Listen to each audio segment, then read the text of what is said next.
this was about as bizarre and as easy as it gets. So the number for me was a number that would allow me to never have to work again. I feel like we got top. I went from a sale of $500,000 to in debt. $192 million. This is Built to Sell Radio with your host, John Warlow. So once a year, you go to the doctor, right? They take your blood pressure. Maybe they prick your finger and they take a little blood and they give you a sense of your cholesterol level. Maybe if you go to one of those fancy healthcare facilities, they get you to run on a treadmill for a while, see how your heart's doing. You get a checkup. The same thing should be true of your business. When we look at your business through the Value Builder score, we're going to look at it through 8 key drivers that acquirers care about. Whether you want to sell your business immediately or in 10, 20 years from now, these are the 8 factors that business buyers care about. Knowing them now will help you maximize the value of your business going forward. Just go to valuebuilder.com and take the questionnaire. Our next guest, Matt Darby, found himself in an interesting situation. He was in a classic service business where essentially they were selling time and materials. He was in a custom development shop. He owned a custom development shop where they did custom computer code for clients who needed software to be built. And he was burned out, right? He reached the point where he had 8 or 9 staff and was tired. He was tired of the grind, tired of always finding the next client, tired of trying to recruit and keep happy all the people that he was hiring to do the work. Eventually, he got to a point where he really just wanted out. And as he'll tell you on the episode, partnered with a company that needed a development team. Now, this exit was one in which Matt exchanged some equity in his company in return for some equity in his acquiring company. Some cash changed hands as well. But for most of the acquisition, it was actually exchange of equity. Now, you may be saying, that's not what I want for my exit. In fact, I want to maximize every last dollar. But as you'll hear Matt's story, his acquisition was quite simple, was quite easy for him to work through, and allowed him to quickly alleviate the stress he was feeling from running his company. Here to tell you the rest of Matt's story is Matt himself. Here's Matt Darby.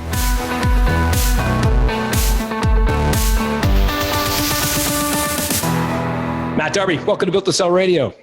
Thank you. Thanks for having me. Well, tell me about this business. You guys had a company called Matched Pattern. What on earth did you do? That's right. Matched Pattern. Let's see. Well, I was working at Rackspace.com. I was there. I was happy. It was a, interesting time. Met a lot of good people. That started to slide a little bit. And so I always had this idea in the back of my head of jumping out and starting a software consultancy. I kind of grew up with them here in Columbus, Ohio. Meet a lot of great people, a lot of interesting projects. It's a great way to network. So with that in the back of my mind, I started Matched Pattern. I literally quit my job on a Wednesday around 11 a.m. When I had to interview for my 5th boss in 6 months. I was just like, I'm not really interested in this. Like, no harm. I'm sorry, but I'm going to go this direction. So when you say custom software, what do you mean by that? Basically, any type of software that's not off the shelf, i.e. like Microsoft Word or Google Chrome web browser. Custom software is basically anything technological that humans typically do, and we can automate through computer code. Things like sending emails or calculating invoices, all that kind of great stuff. That's just repetitious, and we basically codify it and make it automatic. And so who was the typical client for you guys? Typical clients were all over the place. We had some pretty large enterprise customers. I'm still not allowed to name them, unfortunately, because of contracts. We also had one of the world's largest suppliers of code hosting. So we did some work for them. And then we also did a whole bunch of startup work. So startups are, smaller businesses. They're just trying to get off the ground. They have an idea. They have a little bit of funding, hopefully, and usually they're looking for developers to help them bring this idea, to implement it, to make it work. So I see there's a lot of startups in Columbus, Ohio, and there's a lot of need. Our developers, we have a lot of great developers here, but it's a finite pool. We're one town, and we are dealing with brain drain, not the San Francisco, Chicago, New York, all that kind of stuff. So we kept it here, and we're trying to find devs, and we're trying to line them up basically with the right companies to quickly get at least an MVP. It's basically a minimum viable product, as we call it.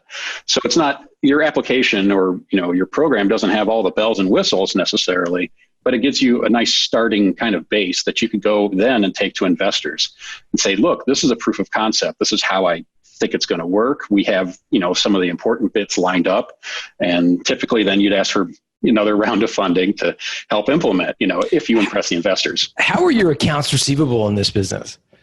Cash. It was all time and materials. So the hard part with the consultancy is that you don't typically have investors.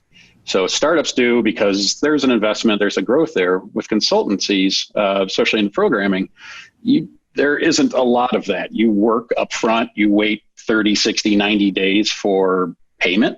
And it's pretty brutal. Again, there's no investors, there's no bank account that we're, burning down essentially. So all of our ARs were all time materials, pay us please. And that all went into payroll. I guess my question was more, did you get stiffed a lot? Oh, did I get stiffed a lot? No, there was no stiffing, but there was certainly some conversations and a lot of chasing. Mm-hmm. Typically when the money went up, the communication when the bill came went down. So especially if you're dealing with larger companies, they move a lot slower. And what is a lot of money in your mind for your company is nothing to them. So you don't have their attention. So a lot of times you got to call, you got to, send some interesting letters, try to get stuff paid on time. So yeah. What would a typical project be in terms of revenue? How much are we talking? Thousands, tens of thousands, hundreds of thousands? Revenue would probably be on a typical project, hundreds of thousands. Okay, so fairly good sized projects. Got it. Right. And what made you guys unique? Why would people choose you guys over somebody else? I'm sure there are a lot of custom development. Yeah. There's tons. There's a sea of them. The only way that you'll get known in consultancy and get jobs is by having a reputation. That's it. It's all sales. And if you don't have a network, they're all cold calls. So part of what we brought Match Pattern in Columbus, I ran a thing called the Columbus Ruby Brigade for about 10 years. So we would run monthly user groups free. We would have corporate sponsorships. User groups of what? User groups are basically just it's like a loose band of nerds, if there's a more appropriate word. We get together every month and we give talks, and we learn and teach each other about the latest things, network, talk back and forth. So after doing that for 10 years, I had a really good network, a lot of good friends, a lot of corporate people that I knew. And I basically just used that as leverage to kind of get my foot in the door into a lot of these places. So it gets your foot in the door, having the reputation, but it doesn't actually sign the contracts. So there's a lot of negotiation, a lot of proving yourself and, answering the right questions. And you guys had a bit of a specialization in programming on something called Ruby on Rails. Is that right? Close. We actually went to a language called Elixir. Okay. Elixir is basically Ruby's big brother. Let's say it that way. So Elixir's quick history, it was created back in the 70s, and it was actually a language called Erlang. And that ran all the telephone switches in like Finland and Sweden, I believe. So it could not go down because your national phone network would go down. So a bunch of programmers that built Ruby and Ruby on Rails, Ruby got a little bit more mature. And so they built out a lot of the tools and they were getting bored. So a lot of these people took the lessons they learned in Ruby and went and wrote Elixir. So the benefit is that Elixir, basically all of the stuff that you have to worry about environment-wise, let's say with Ruby, is reduced probably at least in half with Elixir. And Elixir's throughput is massive compared to Ruby. It is fast. Ruby's really great. It's fun to write. It writes like English. It really does. When you write it right, you can almost read it like prose. The trade-off with that is that it takes longer for the computer essentially to run it. So Elixir was faster, more stable, and And did your customers know the difference between, like sometimes you hire a plumber and one guy's using a Stanley 3-inch whatever, and another guy's using a DeWalt 3 or whatever, and like, you don't need to know, just fix my toilet, buddy. Like, Right. Were your customers in that camp where they're like, I don't care if you use Elixir or cement mixer, just write me some code so I can pitch my Right. If we had greenfield projects, yes, we would definitely pitch Elixir because it's best. No, but did they care about Elixir, I guess is my question. Did they did not. No, okay. No, they absolutely did not care. Almost everybody had existing frameworks, languages in place, and we were brought in to adopt, fix, and improve, essentially. So it was a lot of, I don't want to say rescues, like rescue projects, but a lot of things are on fire. Please come in and help us out. So this was a time and materials business. And I guess a lot of people listening may be able to identify a little bit, Matt, because while they may not be in software, they might be in a service business. They might be in an advertising agency, graphic design studio, an architectural practice where, you're sort of selling time essentially and materials. Absolutely. You wrote a blog post, which sort of caught our attention here. All hunger, no thirst. Can you explain that for folks and tell people where they can find it if they're interested? Sure. It's on Medium. If you just search for, Matt Darby on Medium, it should come up top. All Hunger, No Thirst, that actually is a lyric from a band called Doomtree that I referenced multiple times in that blog post. It was just something that struck me. And it's had different meanings for me over these last, 18 months, last 2 years, basically. What it means to me is that a lot of people see like the glittery side and they want the title and they want the end result, but they don't necessarily see what it takes to get there and what it takes to maintain that. So thirst, you know what I mean, is like they want it, but hunger is that you got to earn it. You have to essentially eat that responsibility, process it, and then you grow and then you get the title and you understand a bit more. It's an interesting thing, but yeah, so that's what it means to me. When you started Match Pattern, were you hungry or thirsty? That's an excellent question. I was thirsty, and then I kind of got to see behind the curtain. And then I got the hunger. It was like, okay, it's time to do this. I have to do this. I don't know where it'll end up. All I know is that I'm standing on a pier and there's a big lake in front of me and something is telling me to swim. Were you financially strapped? Like, were you in a point where you kind of had to make rent or mortgage payments or whatever, that you didn't have like forever to kind of sit on the pier? You sort of needed to start earning some money. Is that fair to say? Or we had a little bit of money. I'm a computer programmer over the last 20 years. So, it pays well, but I certainly wasn't sitting on millions. Honestly, how it was funded was my home equity loan and just hacking with clients, getting something moving. And how big did you get the business before you decided to sell? How big in terms of size, number of employees, or whatever proxy you want to use for that? We had 9 full-time people, 8 of which were developers, including myself. And my wife, Melissa, is the executive assistant. Great. And, we ran everything out of our house. We were all remote, so we didn't have a centralized office. Developers are pretty neat in that way. We kind of keep weird hours, and paying for an office with one person in it doesn't make a lot of sense. So. What did that do for your culture as an organization? There's so much focus these days about inspiring culture and empowering culture and blah blah blah. But how did you think about culture all being remotely? The actual answer is we were in such get it done mode that we didn't care about culture. And that was a known playing with fire kind of thing. There wasn't a lot of time for niceties. It was more, hit the ground running, please go, we got to get this stuff done. Culture is incredibly important, but we failed on it. We did. It was just get stuff done, all throughput. Not a lot of relaxation, not a lot of camaraderie. Why do you say you failed on it? Because it worked for you. It worked. It could have been better. That's probably the best thing. I didn't have enough time to grow it. And it's such an important thing, especially as you grow. And culture is not something that you can add on afterwards, at least not easily, right? Because then you have people that came into a company and they're thinking one thing, and then your corporate culture shifts, and then they're kind of left out in the wind. Especially with developers, they're a very intelligent bunch, and they're in critical demand. So treating your developers right is absolute key to running any type of tech organization. And that's why I said I failed on it. I didn't lose anybody, but if it was better, I probably could have grown faster. And yeah. Okay, that's helpful. What was the trigger that made you decide to sell Match Pattern? The trigger that made me set out with it?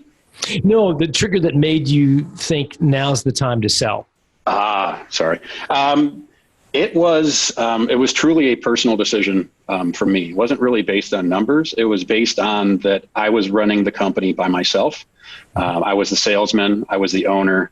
I had no other partners. I had no investors, anything like that. And doing sales is really difficult. It takes a lot of time, takes a lot of effort. And when other things are dragging you down, trying to do work and, accomplish all the things that you set out to, your energy level goes down. So Nick Potts, our CEO over here at ScriptDrop, I chased him for some client work for a while, what does ScriptDrop do? What are they? Sure. ScriptDrop is the company that purchased Match Pattern. We do prescription medicine delivery nationwide, or in America nationwide. So we're in all 50 states. We have a whole bunch of strategic partners, couriers, and pharmacy grocery chains. So basically you go to, your doctor, you get a prescription. They ask what pharmacy you would like it to go to. You can say whatever your pharmacy, or you can have ScriptDrop deliver it to you. So basically we parcel out the needs based on, do you need it right now? Do you need it within an hour? Can we schedule it? Do you need it next day? And we're also moving into durable medical goods too. So things like hospital beds, wheelchairs. We have an aging community, and anything we can do to help them take their medicine regularly and help them, it works. And it's an altruistic mission. So that's partially why I sold too.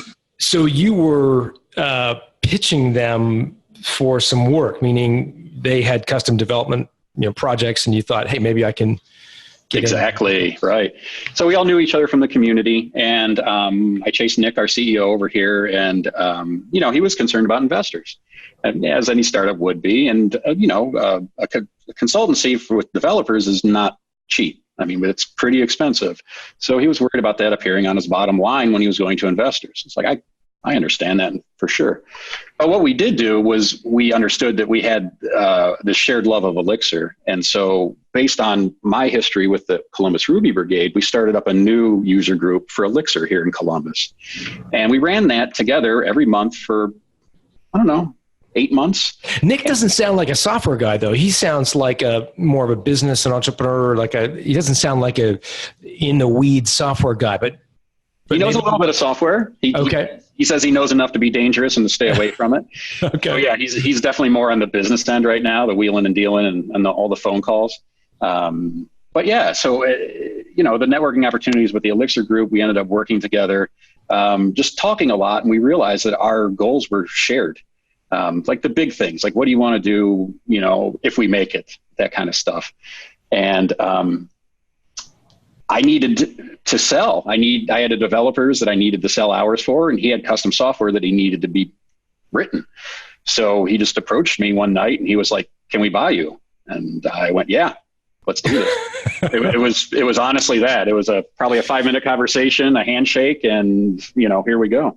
So. Fantastic. I want to dig in a little bit more there. So Nick is the guy who runs ScriptDrop. How big was ScriptDrop where you were both volunteering for the Elixir user group together? Like, are we talking hundreds of employees, dozens? What's the size? Right at that point, I believe they had about 12. 12 right employees. 10 to 12, right? Yeah, they were at a co-working space here in Columbus. Okay. They provided, a big conference room, and, based on our network, we invited a whole bunch of people in, and it's been running every month. So try to train people up, give them a safe space to talk about dev stuff, that's not management, and no one wants to look stupid. Yeah. At these user groups, we can ask all the good questions. So ScriptDrop, in terms of at least headcount, was sort of similar in size as you guys, not totally similar, but in a completely different industry.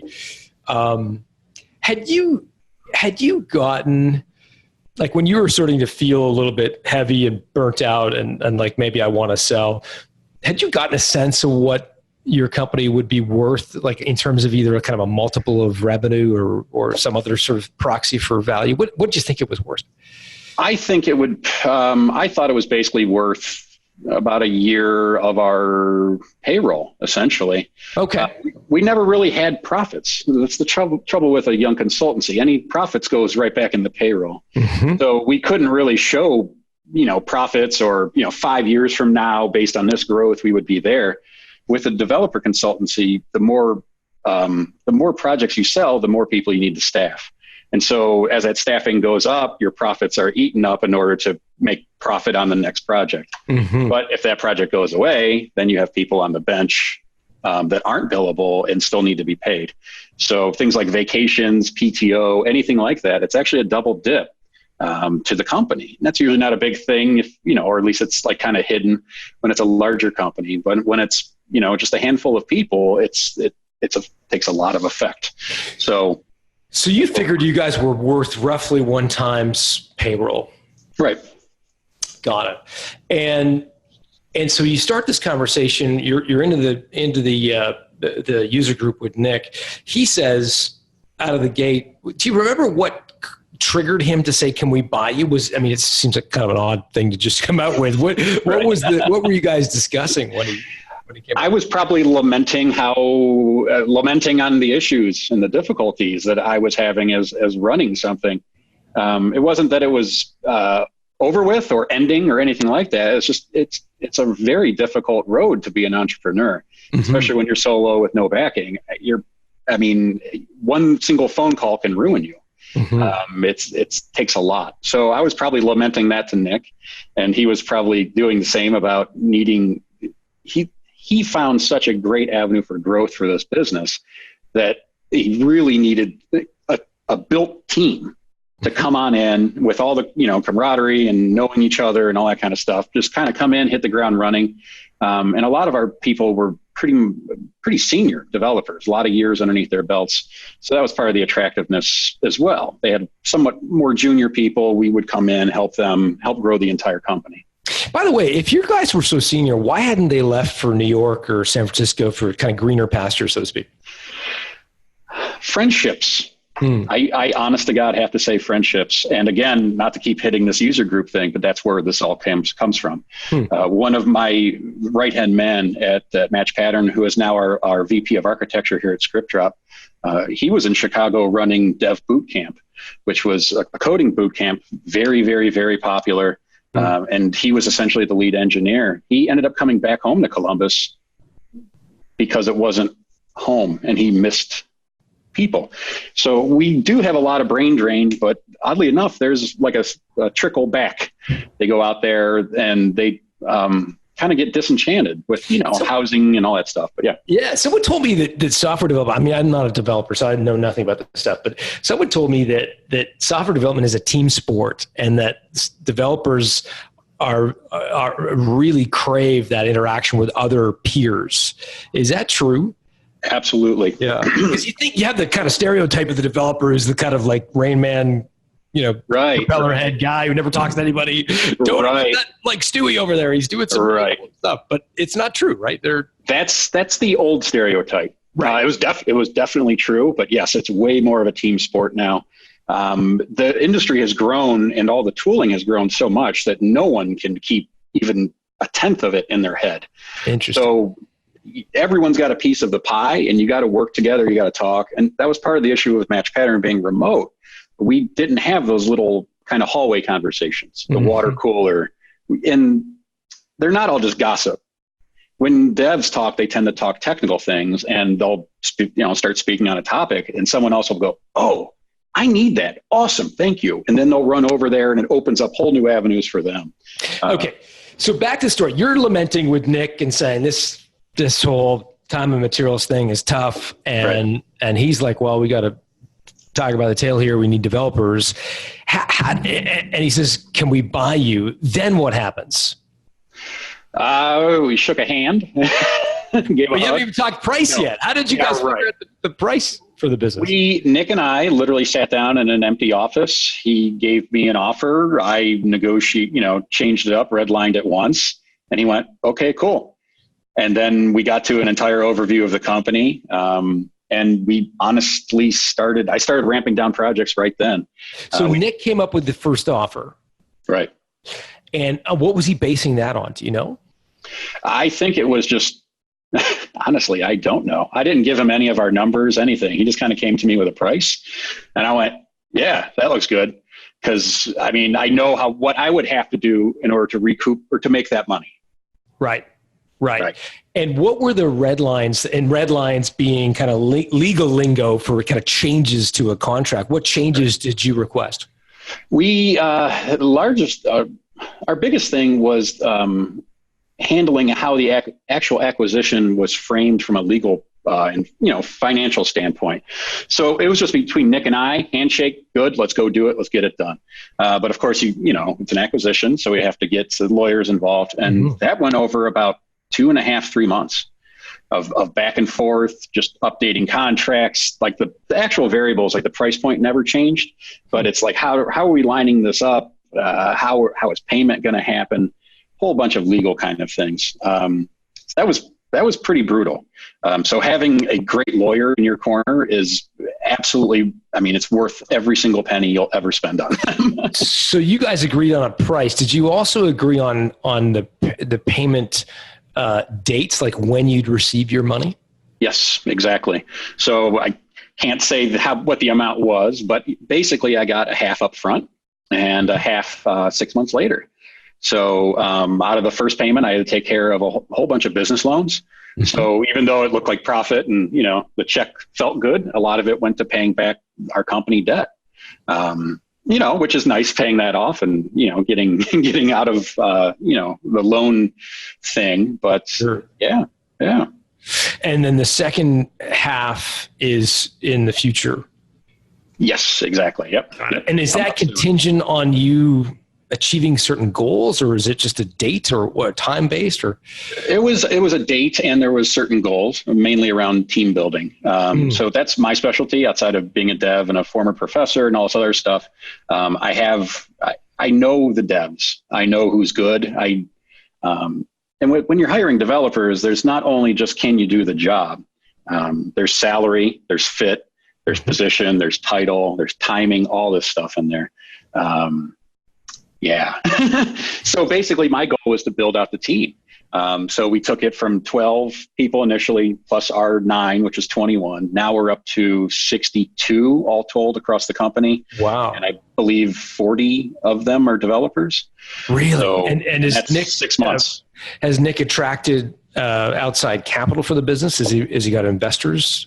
Yes, we have investors. We just closed a really small kind of informal round, basically last week. So a lot of interest, a lot of good things. And did you get a piece of ScriptDrop as part of your deal? Like, do you have some shares that so you're vested too? Okay. Yes. So basically the breakdown for the payment, I believe it was basically 1 to 5 in terms of cash to equity. So for every $1 of cash you got $5, quote unquote, of equity. Exactly. And that was based on ScriptDrop's most recent valuation, or how did you value those $5? It was their most recent valuation. Yep. So even before I started, they were getting buyout offers. So, it helps to put a valuation on the company pretty quickly when someone comes to you with a, with a negotiation. It's like, okay, well, that's what they think we're worth. That's what they think we're worth. So let's split it in the middle. That's our valuation for right now. And so this took place, was it 7 or 8 months ago now, I'm guessing ish? Yes, it was seven months ago. Yeah. We all moved in together December 1st. Got it. As time has sort of gone on and you've gotten a chance to sort of get into your new environment, what sorts of reflections do you have about your decision today? Do you sort of reflect on it and think that? Sure. I don't regret it in any respect. Entrepreneurship's fantastic if you have the stomach. It's a brutal business. It's really, people don't care. There's not a lot of friendliness. It's, again, time and materials, and time is money, and all that kind of stuff. So, but reflecting back, I'm absolutely happy that I made the decision. It's been life-changing. So again, just, going from basically running it all to helping run it all, just by removing the sales aspect from me, that dropped my stress level probably 40% right there. Because we have investors, we have money, and by extension, we have time to make decisions and implement those decisions. So it's much more relaxed and more sure, basically, right? We know where we're going. It's not just keep the client happy. And some people might look at your old life being totally independent, master of your own universe, flexible, decide when to work, where to work, with a sense of envy, right? And to some extent, when you were with Rackspace, you did look upon entrepreneurs and think, oh, I'd love to do that. Yes, I did. Well, it's like peeking behind the curtain. As a developer with a lot of years and a little bit of management, you understand certain things, but when you're the one holding the contract and it's your name on the line, it's your house on the line, that's tough. That is extremely tough. And I give kudos to anybody that can do it happily over time. It's brutal. I did not know, and I have a lot more respect, basically, for the people that are out there doing it and doing it right. So every employee should have a business under their belt before becoming an employee, as you were telling me? Oh, boy, I wish. I wish. A lot of developers, they come right out of college or right out of these, boot camp schools, and they're great and they're wonderful. But a lot of them don't necessarily have, I hate to say, real world jobs. Places like where you have a time clock. A lot of them don't have that experience. And again, the dev culture is very rich. You're allowed to do pretty much whatever you want. So you have to facilitate that, but with the most minimal amount of money, and like the least amount of time away. Yeah. How did selling your business impact your relationship with your wife? That was good. My wife worked with me. She was the executive administrative assistant. And when we were bought out, she was part of the deal. So she's now the executive assistant here at ScriptDrop. Selling the business absolutely, again, it decreased my stress level and by extension decreased hers. So selling it, it would be a lie to say that it wasn't affecting the marriage and the relationship, but yeah, it's tough. And thank God we have a very strong relationship, so it didn't get harmed that much. But when I first went out to this, in this endeavor, I have a few friends here that are CEOs and have run companies 20, 25, 30 years. I took one of them out for lunch and I just asked, I'm like, what am I getting into? Like, please, tell me where the sandbars are before I run aground. And the only thing he told me, he goes, watch your marriage. That's it. He's like, watch your marriage. That will be the first thing that you skimp on. And that will be the first thing that breaks. And then what are you working for? It was like, that was it. And I was like, thank you. When I worked with this fellow, he had gotten divorced because of entrepreneurship, working, all that kind of stuff. So having advice and a network is absolutely critical, because you're out there by yourself and you have no one to turn to, no one to talk to. And the people that you don't necessarily have that experience. They don't have that background. They're not in it.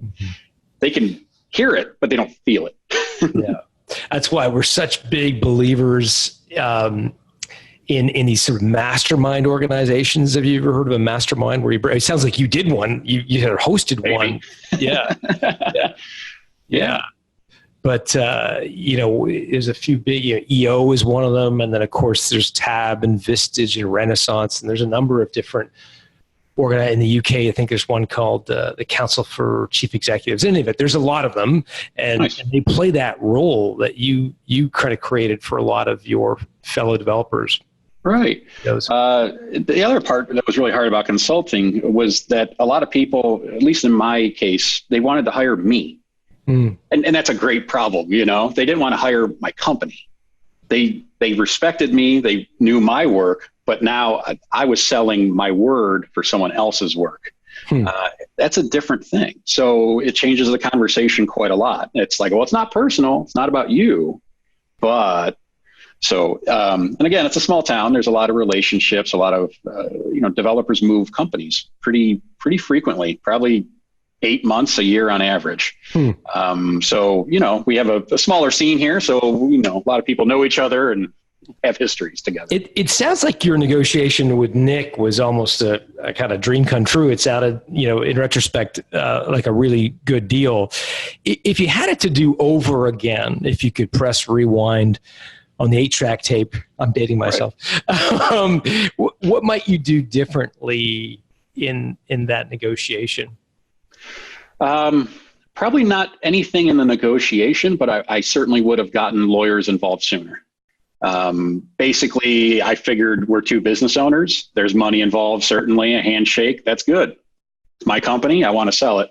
Well, if you're going through acquisition, there's a whole lot that isn't just a handshake in good faith. There's a lot of paperwork, a lot of landmines that you can step on very badly, especially when it comes to taxation. So let's reveal some of those. So clearly you guys agreed on the price and the rough timing of that payment and the currency, it sounds like. Right. What else did you need the lawyers' help to sort of structure? The lawyers were literally structuring the acquisition, all the paperwork. Basically, what would have happened if I had signed a document right there and then, based on the tax that I would have owed immediately, I would have been homeless. That quick. So I didn't sign it. What was the tax debt that I would be on the hook for would basically be more than the value of my house. Like the way, if we did it as a handshake deal. So we had to restructure it as a true acquisition with all the paperwork and everything. I see. So if he just written you a check for X hundreds of thousands or millions of whatever, it would have been income for you. And the government would have wanted a third of that or whatever. Yeah, easily. So, so contacting the lawyer, we always had him, but I was like, well, it sounds like we should get him involved. And he saved me. Also we had a CPA firm that we worked with very closely. So those two worked together and they saved us a lot of money and over the 2 months guided us through the process. So the back and forth really was just a little, it was just kind of small red lines between the two companies. It was nothing really material, just making sure that we had our, T's crossed and I's dotted kind of stuff. Got it. Yeah. Well, listen, it sounds like a great marriage and ending. And I'm so happy that you're liking life at ScriptDrop and that's going well. If people wanted to reach out, I know we're going to have developers wanting to work with you, I'm sure. So is it LinkedIn? What's the best way for folks to sort of say hi and reach out? Sure. I'm on LinkedIn, just under Matt Darby, of course, or my email is Darby, DARBY at scriptdrop.co. .co. Excellent. Yeah. And it's obviously scriptdrop.co if people want to check out the service itself. Absolutely. Yeah. Well, feel free to reach out and I'd love to, I've gotten where I've gotten by helping people. So I'd love to help you and, hit me up. Well, that's very generous. Matt, thanks for taking us time. It's a pleasure to be with you. Thank you so much.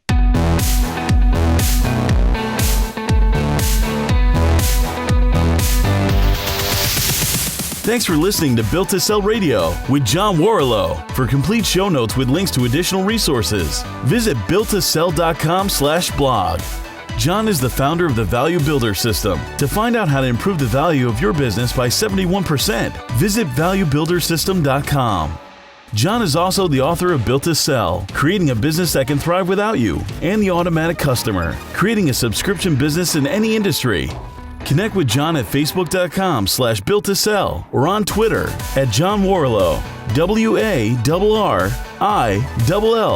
WARRILLOW. Thanks for listening.